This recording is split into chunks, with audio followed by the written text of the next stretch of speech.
যুক্তরাজ্যে গত বছরের তুলনায় হাসপাতালগুলোতে ফ্লু আক্রান্ত রোগীর সংখ্যা বেড়ে দাঁড়িয়েছে ৩.৫ গুণ।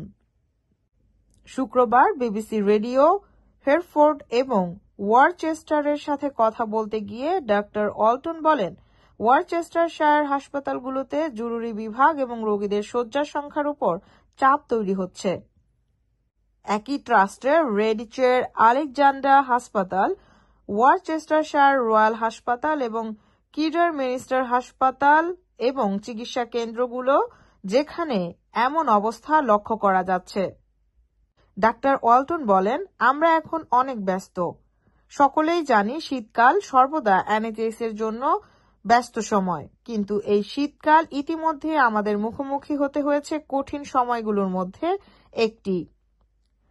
কিন্তু এই শীতকাল ইতিমধ্যে আমাদের মুখোমুখি হওয়া সবচেয়ে কঠিন সময়গুলোর মধ্যে একটি। এটি বেশ কয়েকটি কারণে এমন হচ্ছে।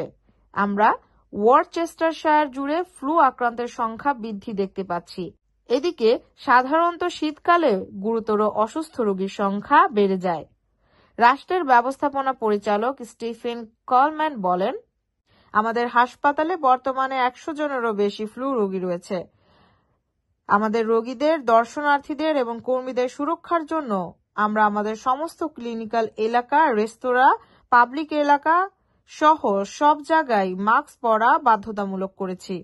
শীতের আগে জাতীয় চিত্র নিয়ে উদ্বেগ প্রকাশ করা হয়েছে, যা যুক্তরাজ্যের বেশিরভাগ অংশে তুষারপাত এবং শূন্যের নিচে তাপমাত্রা নিয়ে আসবে বলে আশা করা হচ্ছিল।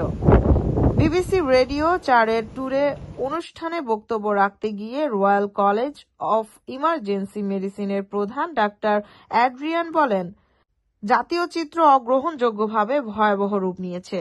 তিনি বলেন, প্রচুর পরিমাণে রোগীর সংখ্যা বেড়ে চলেছে এবং এ থেকে মৃত্যুও হতে পারে।